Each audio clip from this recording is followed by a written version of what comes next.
वह कहती है कि वह तुम्हें चाहती है। वह करीब झुकती है, उसकी आंखें नरम हो जाती हैं, उसके होंठ कांपते हैं। तुम सोचते हो यह प्यार है, लेकिन प्रकृति तुम्हें पहले ही चेतावनी दे चुकी थी। यह समर्पण नहीं है, यह रणनीति है। हम एक ऐसे युग में जी रहे हैं जो चाहत को रोमांटिक बना देता है, खासकर स्त्री की चाहत को। हम मान लेते हैं कि जब वह तुम्हें चाहती है तब वह कमजोर, सच्ची, ईमानदार और भावुक हो रही है। लेकिन अगर ऐसा न हो तो, अगर स्त्री की चाहत वैसी निष्क्रिय खिंचाव न हो जैसी हम समझते हैं, बल्कि एक सक्रिय प्राचीन हथियार हो नियंत्रण का। प्रकृति ने इस भ्रम को भांप लिया था और आज के थेरेपिस्ट, इन्फ्लुएंसर और अंधे भक्त पुरुषों की तरह उसने सच्चाई से मुंह नहीं मोड़ा। उसने लिखा था, स्त्रियां वे ऊंचाइयों को और ऊंचा करती हैं और गिरावटों को और गहरा। यह औरतों से नफरत करने की बात नहीं है, यह उस आदमी को सुनने की बात है जो सतही स्नेह से कभी धोखा नहीं खाया। प्रकृति ने कभी स्त्री के प्रेम को मासूम नहीं कहा। वह जानता था जब स्त्री कुछ चाहती है तो वह चाहत को इस्तेमाल करती है, वह उसमें गिरती नहीं, वह उसे लक्ष्य बनाती है। यह कहानी है उस आदमी की जिसने स्त्री के मुखौटे के आर पार देखा, और उन हर मर्दों की जो इस चेतावनी को नजरअंदाज करके तबाह हो गए। प्रकृति ने लिखा, स्त्री में हर चीज एक पहेली है और हर पहेली का केवल एक हल है, गर्भधारण। चलो इसे मीठा करके ना कहें, प्रकृति ने स्त्रियों को गुलाबी चश्मे से नहीं देखा। वह प्रेम कविताओं या दिवा स्वप्नों में मत वाला नहीं था। उसने प्रकृति को देखा, और प्रकृति में कुछ भी मासूम नहीं होता, चाहत भी नहीं। प्रकृति के लिए स्त्री की आत्मा रहस्यमयी इसलिए नहीं थी कि वह जादुई थी, बल्कि इसलिए कि वह जैविक थी। एक प्राचीन ऑपरेटिंग सिस्टम सिर्फ अस्तित्व के लिए बारीकी से गढ़ा गया। उसने कल्पनाओं को नहीं खरीदा। उसने स्त्री के प्रेम को न आत्म बलिदान माना, न दिव्य भावना, बल्कि एक कार्य। उसकी कोमलता, उसकी हंसी, उसका लालच, ये भावुक समर्पण के संकेत नहीं थे, ये विकासवादी उपकरण थे। स्त्री का प्रेम अन्याय और अंधापन लाता है हर उस चीज के प्रति जिसे वह प्रेम नहीं करती। प्रकृति के अनुसार स्त्री का प्रेम पूर्ण होता है, लेकिन केवल तब जब वह मौजूद हो। यदि तुम उसके चुने हुए नहीं हो तो तुम उसके लिए अदृश्य हो, और यदि हो तो वह प्रेम अंधत्व के साथ आता है। एक पवित्र आसक्ति जो उपासना जैसी लगती है, लेकिन एक पल में ठंडी हो सकती है, क्योंकि वह अमूर्त आदर्शों पर आधारित नहीं है, बल्कि उद्देश्य पर आधारित है। वह क्रूर नहीं बनना चाहता था, वह सिर्फ ईमानदार था। एक ऐसी दुनिया में जो झूठी तसल्ली पर जीती है। अपनी किताब द स्पोक ज़ारथुस्ट्रा में नीत्शे ने एक काल्पनिक पैगंबर के मुंह से कहलवाया, स्त्री के पास जा रहे हो, अपनी कोड़ा मत भूलना। यह पंक्ति आज तक नीत्शे को सताती रही है। लोग इसे स्त्री द्वेषी, क्रूर, अपमानजनक कहते हैं, लेकिन आइए इसे खोलते हैं। वह सचमुच यह नहीं कह रहा कि औरतों को पीटो, वह कह रहा है स्त्री की चाहत में निहत्थे मत जाओ, इसे हानिरहित मत समझो। यह मत सोचो कि नियंत्रण तुम्हारे हाथ में है, क्योंकि वह नहीं है। कोड़ा प्रतीक है, एक स्मरण की जो कोमलता दिखती है उसके भीतर इच्छा शक्ति छिपी है। प्रकृति मानता था स्त्री की चाहत निष्क्रिय नहीं, कमजोर नहीं, बल्कि सटीक है। उसकी मुस्कान एक परीक्षा, उसका झुकना एक रणनीति, उसका प्रेम एक उपकरण। और अगर तुम सोचते हो इससे वह बुरी हो जाती है तो तुम पहले ही हार चुके हो, क्योंकि वह अच्छा या बुरा खेल ही नहीं रही, वह खेल रही है प्रकृति, और प्रकृति सिर्फ जीतने के लिए खेलती है। प्रकृति ने स्त्रियों को न तो दुष्ट प्रलोभिका कहा, न पवित्र देवी, बल्कि वृत्ति की शक्ति कहा। तुम बिजली को रोमांटिक नहीं बनाते, तुम आग से बहस नहीं करते, तुम समझते हो वरना जल जाते हो। उसकी महान कला है छलावा, उसकी सर्वोच्च चिंता है सिर्फ दिखावा और सुंदरता। जब कोई स्त्री तुम्हें चाहती है, अधिकतर पुरुष सोचते हैं आखिरकार वह खुल गई, वह समर्पण कर रही है। लेकिन नीत्शे ने इसे ऐसे नहीं देखा। उसने चाहत को नियंत्रण खोना नहीं, बल्कि एक चाल कहा।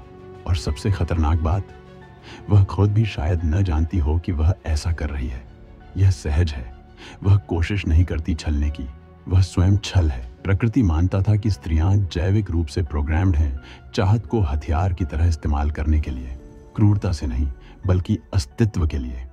आधुनिक पुरुष को सिखाया गया है कि चाहत एक साझा चिंगारी है, दो आत्माएं टकरा रही हैं। लेकिन नीत्शे ने चेतावनी दी, स्त्री की आग तुम्हारे लिए नहीं जलती, वह जलती है सुरक्षा के लिए, लाभ के लिए, चयन के लिए। उसने देखा पुरुष स्त्री की भावनाओं में डूब जाते हैं और फिर वही स्त्रियां भावनाओं को मुद्रा की तरह इस्तेमाल करती हैं। बदला और प्रेम में स्त्री पुरुष से अधिक बर्बर होती है। प्रकृति, बियॉन्ड गुड एंड इविल। हमसे कहा गया कि स्त्री की यौनिकता निष्क्रिय है, कि स्त्रियां स्वयं को पुरुष को देती हैं, लेकिन वह इसे पलट देता है। नहीं, वे बुलाती हैं, वे चुनती हैं, वे छांटती हैं, और जो समर्पण लगता है वह अक्सर एक मखमली जाल है। यह छल नहीं है, यह रणनीति है, इतनी पुरानी कि सत्य जैसी लगती है। सोचो, पुरुष चाहत दिखाते हैं क्रिया से, स्त्रियां चाहत दिखाती हैं अनुमति से, संकेतों से, जो बुलाते हैं, बहकाते हैं, बांधते हैं। और एक बार जब तुम फंस गए, वह तुम्हें जंजीरों से नहीं पकड़ती बल्कि तुम्हारी जरूरत से। और विडंबना यह है, जितना तुम चाह महसूस करते हो उतना ही तुम अपनी रक्षा गिरा देते हो, उतना ही खोलते हो, उतना ही देते हो। और वह जानती है, कहीं ना कहीं हमेशा जानती है, यह कड़वाहट नहीं है, यह जीव विज्ञान है। नीत्शे ने सीधा शब्द एनिमा का प्रयोग नहीं किया, लेकिन उसने उस जाल को समझ लिया था। कार्ल युंग ने बाद में समझाया, हर पुरुष के भीतर एक छाया स्त्री छिपी होती है, एक एनिमा। वह उसकी आत्मा की छवि है, उसका भीतरी स्त्री रूप, पूर्णता का सपना। वह कोमलता है, रहस्य है, अराजकता है, सुंदरता है। वे सभी चीजें जिन्हें पुरुष तरसते हैं पर समझ नहीं पाते। तो जब वास्तविक स्त्री सामने आती है, पुरुष उसमें अपनी आनिमा देखता है। उसे लगता है वह गहरी है, वह मुझे समझती है, वह दूसरों जैसी नहीं। लेकिन सच्चाई, वह वास्तव में उसे देख ही नहीं रहा। वह देख रहा है अपनी ही आत्मिक भूख। औरत बस सामने खड़ी है, जैसे एक स्क्रीन जिस पर वह अपनी छवि प्रोजेक्ट कर देता है। नीत्शे ने एनिमा शब्द का प्रयोग नहीं किया, लेकिन उसने जाल को पहचान लिया। जो आदमी लंबे समय तक राक्षसों से लड़ता है, वह खुद भी राक्षस बन जाता है। और यदि तुम गहरी खाई में झांकते हो तो खाई भी तुम्हें घूरती है। स्त्री को उस खाई से बदल दो और संदेश भयावह रूप से स्पष्ट हो जाता है। तुमने अपनी आत्मा को उसके चेहरे पर प्रोजेक्ट किया, फिर वह चली गई, और अब तुम्हें लगता है जैसे तुम्हारा एक हिस्सा मर गया, क्योंकि सचमुच ऐसा हुआ। तुमने उसे एक भ्रम को दे दिया था। नीत्शे ने यह बार बार देखा। पुरुष स्त्रियों से नहीं बल्कि अपने ही भ्रमों से तबाह होते हुए। तुम चाहते थे कि वह पवित्र हो, तुम्हें जरूरत थी कि वह वफादार हो, तुम्हें उम्मीद थी कि वह तुम्हारा सुरक्षित आश्रय बने। लेकिन तुम्हें वास्तव में जरूरत थी जागने की, क्योंकि जो तुमने उसमें देखा वह नहीं थी, बल्कि वह जो तुम चाहते थे कि वह हो। इसीलिए विश्वासघात पुरुष को इतना तोड़ देता है। यह सिर्फ एक रिश्ता नहीं टूटता, यह अर्थ का पतन है। तुमने सोचा वह तुम्हारा भविष्य है, लेकिन असल में वह तो बस आईना थी, और उसमें जो परछाई थी वह पूरी तुम्हारी अपनी थी। तो खुद से पूछो, क्या उसने तुम्हें धोखा दिया या तुमने खुद को? क्योंकि तुमने सच को देखने से इनकार कर दिया। तुम सोचते थे तुमने उसे पा लिया है, असल में उसी पल उसने तुम्हें पा लिया था। जब तुम उसके पीछे भागे, प्रकृति ने स्त्रियों को कभी असहाय नहीं माना, बल्कि अत्यंत शक्तिशाली। बस पुरुषों की तरह नहीं, पुरुष बल से शासन करता है, स्त्री प्रभाव से। और युद्ध का मैदान है चाहत। उसे आवाज ऊंची करने की जरूरत नहीं, न सिंहासन चाहिए न तलवार। उसे चाहिए केवल तुम्हारी भूख उसके लिए, और वह तुम्हें कठपुतली की तरह नचा सकती है। नीत्शे ने इसे साफ देखा। वह स्त्रीत्व से मोहित नहीं हुआ, उसने उसे आध्यात्मिक युद्ध का रूप देखा। उसने लिखा, स्त्री स्वतंत्र होना चाहती है, इसीलिए वह पुरुष को स्त्री के बारे में समझाने लगती है। यह यूरोप को कुरूप बनाने वाली सबसे बुरी घटनाओं में से एक है। वह मजाक नहीं कर रहा था, वह देख रहा था, स्त्री जब शक्ति चाहती है तो वह पुरुष की नकल नहीं करती। वह वही इस्तेमाल करती है जो उसने हमेशा किया, चयन, स्वीकृति और पहुंच। स्त्री शक्ति के लिए भीख नहीं मांगती, वह तुम्हें बस इतना देती है कि तुम उसे पाना चाहो। फिर वह देखती है तुम उसे रखने के लिए क्या करोगे। यही है छिपा हुआ अनुबंध, आकर्षण का।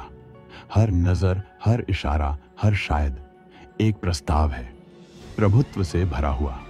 और नीत्शे ने समझा, जितना अधिक तुम उसे चाहोगे उतना अधिक तुम खुद को खो दोगे। तुम देना शुरू करोगे, साबित करना, प्रतिस्पर्धा करना, प्रदर्शन करना। तुम सोचते हो तुम उसे लुभा रहे हो, असल में तुम उसके सामने झुक रहे हो। नीत्शे ने लिखा, स्त्री की गहरी खुशी आज्ञाकारिता है, लेकिन भेष बदलकर प्रभुत्व की, क्रूरता से नहीं बल्कि अनुमति देकर। तुम सोचते हो उसने खुद को तुम्हें दे दिया, असल में उसने तुम्हें यह सोचने दिया, क्योंकि जब तुम्हें लगता है कि तुमने उसे पा लिया है तब तुम कुछ भी करोगे उसे खोने से बचाने के लिए। यह बुराई नहीं है, यह प्रकृति है। स्त्रियां हिंसा से शासन नहीं करती, वे शासन करती हैं खुद को पुरस्कार बनाकर। वह तुम्हें खींचती है, धमकियों से नहीं बल्कि संभावना से। तुम देखते हो क्या हो सकता है, सेक्स, अंतरंगता, अर्थ, और तुम दौड़ पड़ते हो। लेकिन ऐसा करते हुए तुम अपनी शक्ति उसे दे देते हो, अपना केंद्र खो देते हो, और वह इसे महसूस करती है, सचेत रूप से नहीं बल्कि सहज रूप से, क्योंकि वह तुम्हारा विश्लेषण नहीं कर रही, वह तुम्हें महसूस कर रही है। और जैसे ही उसे लगता है कि तुम जीत लिए गए, चाहत फीकी पड़ जाती है, उसकी नहीं तुम्हारी, क्योंकि जो कभी शिकार जैसा लगता था अब कैद जैसा लगता है। और नीत्शे ने चेताया था, अगर तुम एक परीक्षा को प्रेम समझ बैठे और स्वीकृति को सत्य, तो तुम ऐसे खेल में फंसोगे जिसे तुमने कभी समझा ही नहीं। तुमने चेतावनी को अनदेखा किया और अब तुम लहूलुहान हो। नीत्शे दिल जीतने की कोशिश नहीं कर रहा था, वह दर्शकों को खुश नहीं कर रहा था। उसने लिखा, जो और कोई कहने की हिम्मत नहीं करता। स्त्री की चाहत हमेशा प्रेम नहीं होती, वह प्रभुत्व का रूप हो सकती है। लेकिन लोग हंसे, उसे स्त्री द्वेषी कहा, अकेला, कड़वा, औरतों से असफल आदमी। लेकिन शायद उसने वह देख लिया जो हम मानना नहीं चाहते। चारों ओर देखो, कितने पुरुष स्त्रियों से टूट चुके हैं, कितनों ने अपनी आत्मा दे दी उस स्त्री को जिसने चाहा और फिर नहीं चाहा, कितनों ने सब कुछ कुर्बान किया, और बदले में उन्हें त्याग दिया गया। और फिर भी वे मानते हैं अगली अलग होगी। क्यों? क्योंकि किसी ने उन्हें वह नहीं बताया जो नीत्शे ने चिल्लाकर कहा था, कि चाहत हमेशा जुड़ाव नहीं होती, कि स्त्री का हां हमेशा हमेशा के लिए नहीं होती, कि प्रेम बिना शर्त नहीं होता, वह सहज वृत्ति है। सबसे बड़ा दर्द अस्वीकृति नहीं है, सबसे बड़ा दर्द यह एहसास है कि तुम्हें कभी देखा ही नहीं गया, सिर्फ इस्तेमाल किया गया। नीत्शे का लेखन जहर नहीं था, वह दवा थी, कड़वी और जलाने वाली, पर जरूरी। वह स्त्रियों से नाराज नहीं था कि उनके पास शक्ति है, वह विचलित था इस बात से कि पुरुष उसे देखना ही नहीं चाहते और बार बार रोमांस के नाम पर खुद को चट्टान से गिरा देते हैं। हमें बचपन से परी कथाएं खिलाई गईं, हमें सिखाया गया कि प्रेम शुद्ध है, कि अगर स्त्री तुम्हें चाहे तो मैं नहीं तो वह तुम्हारी है। लेकिन नीत्शे जानता था, तुम केवल तब तक उसके हो जब तक तुम उसकी सेवा कर रहे हो। जैसे ही तुम कमजोर हुए या तुम्हारी रहस्यमयता टूट गई, चाहत बदल जाती है। यह उसकी क्रूरता नहीं है, यह चाहत का नियम है। नीत्शे चाहता था कि पुरुष स्त्रियों से नफरत न करें, वह चाहता था कि वे जाग जाएं, यह समझने के लिए कि अगर तुम अपनी पहचान चाहा जाने पर टिकाओगे तो उसी पल नष्ट हो जाओगे जब चाहा नहीं जाओगे, कि अगर तुम प्रेम में गिरोगे बिना अपनी ही छाया को समझे तो यह धीमी आत्महत्या है। त्रासदी यह नहीं कि स्त्रियां छल करती हैं, त्रासदी यह है कि पुरुष खुद को छलना बंद नहीं करते। तुम्हें धोखा इसलिए नहीं मिला कि वह बदल गई, तुम्हें धोखा इसलिए मिला क्योंकि तुमने सोचा था कि वह कभी बदलेगी ही नहीं। नीत्शे ने चेताया था, शक्ति से कोमलता की उम्मीद मत करो, अनंत प्रेम मत ढूंढो उस चीज से जो सिर्फ प्रकृति पर आधारित है। आह स्त्रियां, वे ऊंचाइयों को और ऊंचा करती हैं और गिरावटों को और गहरा। यह चेतावनी पुरुष और स्त्री को बांटने के लिए नहीं थी, बल्कि उनके बीच की भ्रांतियों को तोड़ने के लिए थी। लेकिन किसी ने सुनी नहीं। अब पुरुष दिल टूटने वाले गीत सुनते हैं, पॉडकास्ट पर रोते हैं, टिकटॉक पर रेड फ्लैग्स ढूंढते हैं, क्योंकि उन्होंने सबसे गहरी चेतावनी को नजरअंदाज कर दिया। चाहत हमेशा वादा नहीं होती, वह एक परीक्षा होती है, और अगर तुम यह नहीं जानते तो बार बार असफल होते रहोगे।